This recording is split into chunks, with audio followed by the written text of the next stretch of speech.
बगल में रखा फ़ोन बार बार नया मैसेज आने की सूचना देता रहा। मैंने खींचकर डेटा ऑफ कर दिया। मुझे पता था मैसेज नीरू का ही होगा। क्या करूं, उसकी तस्वीरें देखकर वो कहाँ घूमी, कितने नए डिजाइन से मिली, क्या कुछ नहीं सीखा। मुझको जानकर करना भी क्या था।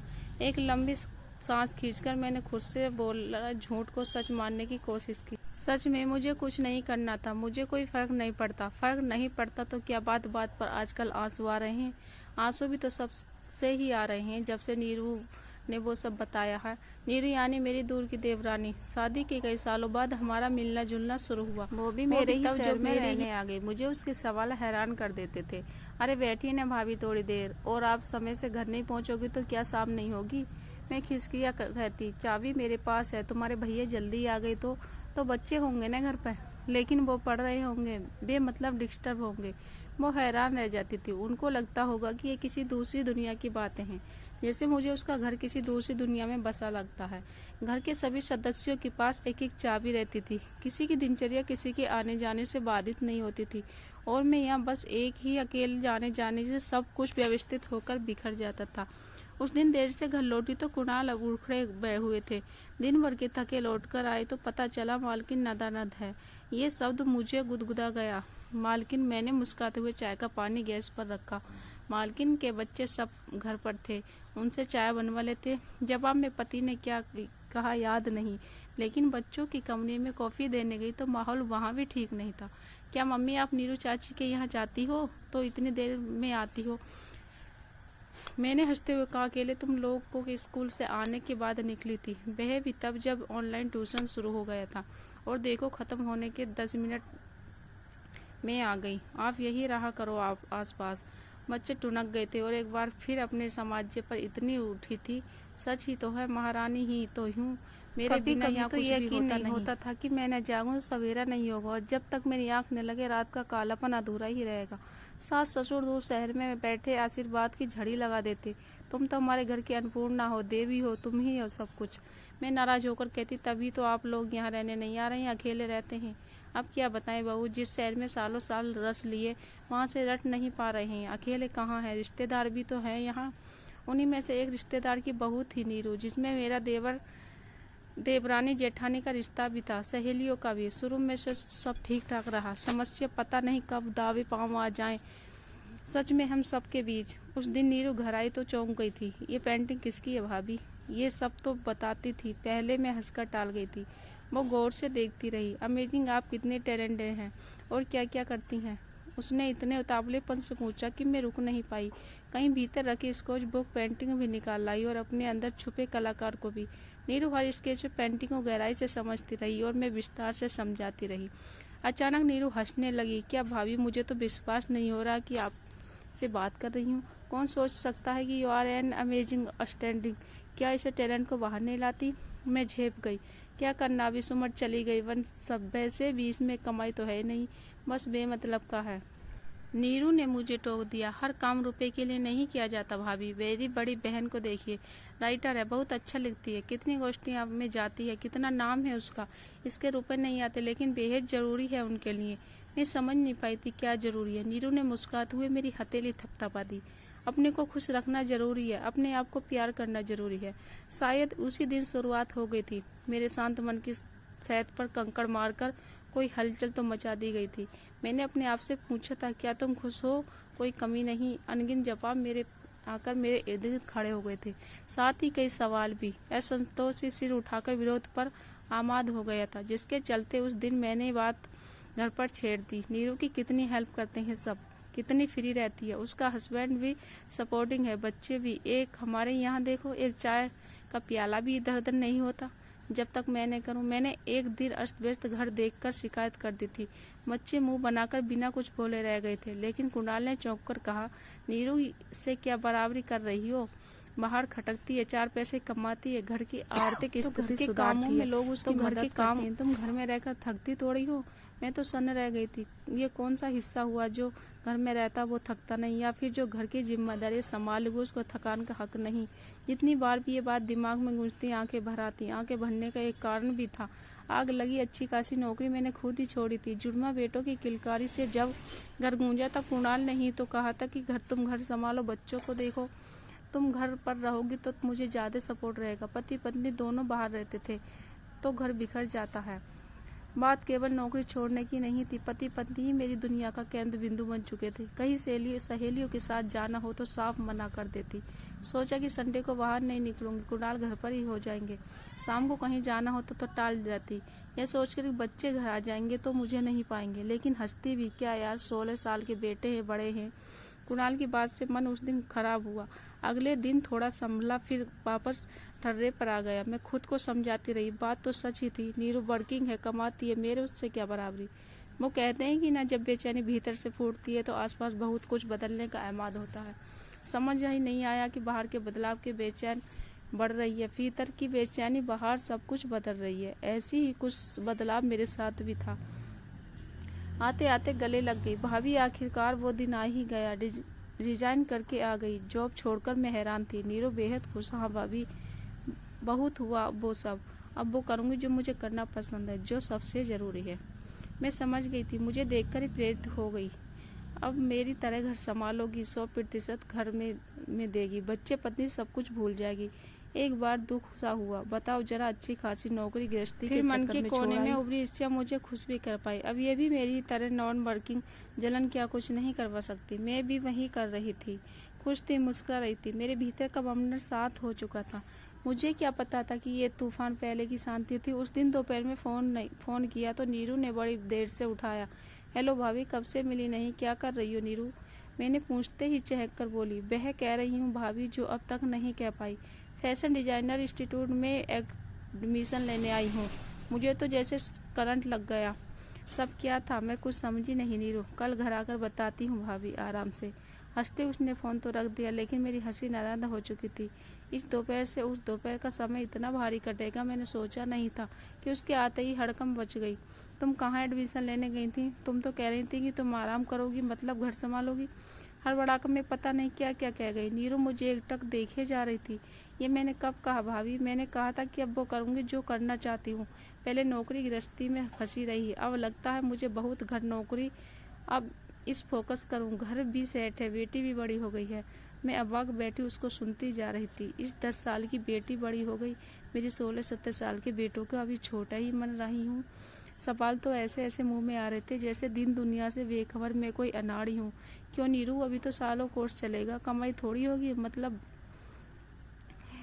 हाँ भाभी, अभी तो बहुत कुछ सीखना है। वैसे भी सब कमाई के लिए थोड़ी कर रही हूँ, बस सीखना है, जानना है। उसकी आंखों में दीप टिमटिमा रहे थे, दीप आशा के सपनों से भरे हुए। पता नहीं क्यों मेरी आंखों से ठीक उसी वक्त कुछ बुझ गया। कितना मन था मेरा पेंटिंग सीखने का, थोड़ा बहुत सीखा भी, तभी नौकरी लग गई, फिर शादी, बच्चे, और फिर नीरू बोलती जा रही थी, भाभी सीखने की कोई उम्र थोड़ी होती है, जब जागो तब सवेरा। नीरू की हर बात एक बात में चकित सा थी। किन सपनों की बात करती है ये? होते हैं सपने कितने, हम खुद दिन से तो जैसे बुझ ही गई। न नौकरी कर पाई, न सपने पूरे कर पाई। हालांकि मन में एक कोने से अभी भी किसी तारीफ की आवाज़ आती है। कोई तो था जो मेरी पीठ थपथपा देता था, तुम दिल छोटा न करो, तुमने कितनी कुछ किया सबके लिए। कहते तो है ना, सब कुछ अनपूर्ण ना हो। बार बार उठते पवना खुद ही शांत होते रहे। मैं जानबूझकर किसी ख्यालों में से उठाने ही न देती। तभी तो आज बार बार नीरू के मैसेज आते रहे, टालती रह रही। रात को करीब 10 बजे फ़ोन बजा।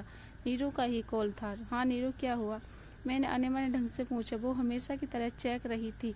आपको कितने मैसेज किए, देखे नहीं आपने? देखा तो कितने फेमस डिजाइनर के लिए आज एक इन्वाइट था। मैं झुंझला गई थी। अपनी उपलब्धि दिखाने के लिए इसको इतनी रात ही मिली। कल बात करते हैं नीरू, आंख लग गई थी मेरी। मेरा साफ झूठ भी उसके उत्साह को कम नहीं कर पाया। फ़ोन रखते की बजाय फिर बोली, अच्छा सुनिए भाभी, 1 हफ्ते की वर्कशॉप है पेंटिंग की, से विरस्त थमाना तो फिर से शुरू करना चाहते हैं। आज मुझे पता चला तो मुझे आप याद आए। डिटेल्स भेजे, देख लेना। Good night, love you. इसने मुझे भीतर तक जगो दिया। कितनी प्यारी हो, अपनी व्यस्त दिनचर्या में भी मेरे लिए सोच पा रही हैं। क्या इतना काफ़ी नहीं? ठीक उसी समय ध्यान से उसकी तस्वीर देखी, सब पर कुछ न कुछ लिखा। उसका मोबाइल बढ़ाया। अंत में पेंटिंग वर्कशॉप वाले मैसेज पर नजर आई तो एक उदास मुस्कान मेरे चेहरे पर फैल गई। ये नीरू भी न दिल्ली में से वर्कशॉप में भला कैसे दूसरे शहर जाकर अटेंड कर सकती हूँ। और तारीख भी तो देखो, 7 फरवरी से 14 फरवरी, 2 मार्च से बच्चों के एग्जाम है। ठीक 1 महीने पहले तो बच्चे ज़्यादा पढ़ते हैं, उसी बीच में दूसरे शहर जाकर कूची थम लूँ। एक बार फिर अपने त्याग का मुकुट अपने माथे पर रखकर मैं अकड़ गई। क्या ही समझे ये सब, घर के लिए सब छोड़ तो दो। कितना नाम होता है, किसी तारीफ मिलती है, इतनी तारीफ उसके आगे सब कुछ बोना लगने लगता है। मन में हलचल तो थी, लेकिन अपने आप को समझाने की असमर्थ हो चुकी थी। हर हाउसवाइफ ढकने तो प्रेरणा होती है। टेबल पर दाग लगा तो कवर हटा कर ढक दो, अलमारी अस्त व्यस्त हो तो पर्दा लगा दो, किचन गंदा हो तो दरवाजा बंद कर दो, सोचे तो झट से पिंजे में डालकर ताला मार दो। मैं भी सब कुछ बंद करके आंखें मूंद कर लेटी ही थी कि उड़ाल ने आकर पूछ लिया, सो गई हो क्या? देखो जो फैमिली लीवर ग्रुप है उसमें कितने बड़े डिजाइन से मिली, आज फोटो खिंचवाई, वैसे है बड़ी टैलेंट। कुणाल फोन निहार कर मुस्कुराए थे। मैं हैरान रह गई थी। ईसा फिर से उसके ऊपर हावी होने लगी थी। इसमें टैलेंट क्या है? घर छोड़ छोड़ कर हर जगह जा रही है, घूम रही है, मिल रही है। कुणाल हिंचुक कर बोले, हाँ तो हर कोई ये काम नहीं कर सकता, कॉन्फिडेंस चाहिए होता है। मैंने अचानक आंसू आ गए। अच्छा मैं करूँ इस तरह तो चलेगा आपको बच्चों को? कुणाल ठहाका लगाकर हंस दिया। तुम छत जाने से पहले तो 4 बार बच्चों के कमरे में झांकती हो कि बच्चे कुछ खाने को तो नहीं मांग रहे हैं, तुम बाहर जाओगी। मैं अगर देर तक सोता रहूं तो 4 बार आकर माथा छू जाती हो कि बुखार तो नहीं है। विरोध करने वाली औरतें थोड़ा बड़ा सोचती हैं। मुझे बस का नहीं ये सब, मुझे तो सनक है घर संभालने की। कुणाल एक बार फिर हंसने लगे। बड़ी मुश्किल से अपना रोना रोकर मैं बाथरूम की ओर दौड़ी और फपक पड़ी। ये सब मेरा पिछड़ापन है कि परिवार के सिवा मुझे कुछ सोचता ही नहीं। बच्चों की भूख की परवाह करना मेरी सनक है, पति की चिंता करना गलत है। जैसे जैसे मैं रोती जा रही थी वैसे पिछले समय याद आता जा रहा था। मैं यादों में भटकती हुई ढूंढती जा रही थी। स्कूल कॉलेज की टॉपर लड़की, अपने ओजस महासर से श्रोता को मंदबुद्ध कर देने वाली लड़की, इतनी दुनिया बदलने का हौसला लिए लड़की, सपनों से भरे झोलों को कंधे पर टांगे हुए लड़की। वो लड़की आखिर कहाँ गई? किसी और ने उसको लीप पोत कर नया रूप दे दिया या फिर खुद ही नए रंग के डिब्बे में कूद पड़ी?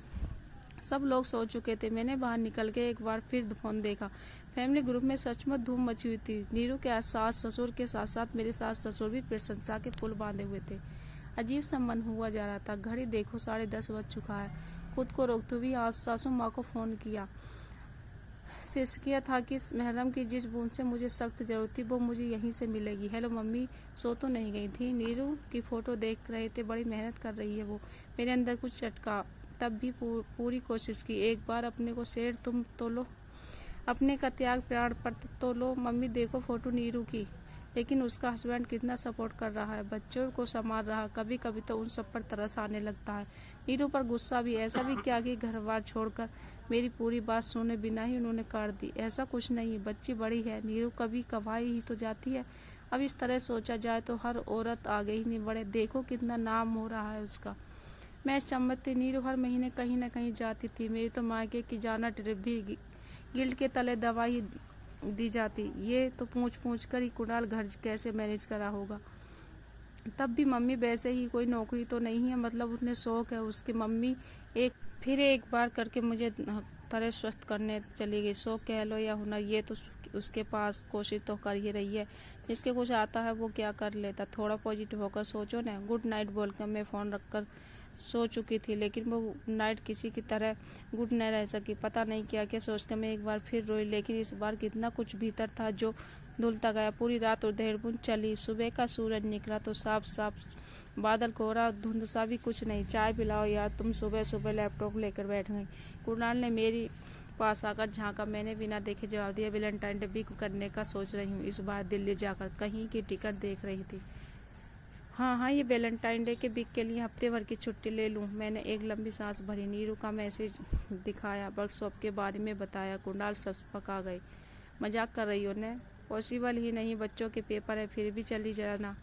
मैंने पूरा सब्र इकट्ठा किया। मैं बोलने शुरू किया, बच्चों के पेपर बाद में हैं, बच्चों को तो मैं पढ़ाती भी नहीं।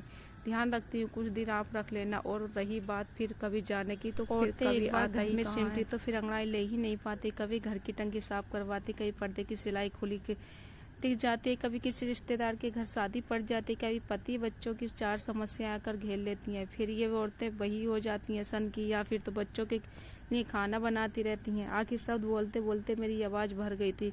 कुणाल को सब समझ में आ रहा था। मेरे पास धीरे से बोला, मेरी उस बात को दिल से लगाकर बैठी हो। मेरा वो मतलब नहीं था। तुमको क्या लगता है हम सब तुमसे प्यार नहीं करते? मैंने उसकी आंखों को झाँक कर कहा, सवाल ये नहीं कि आप सब मुझसे प्यार नहीं करते, सवाल ये है कि मैंने अपने आप को प्यार करना बंद कर दिया है, अपने लिए सोचना बंद कर दिया है। अपने को खुश रखना जरूरी क्यों नहीं समझा?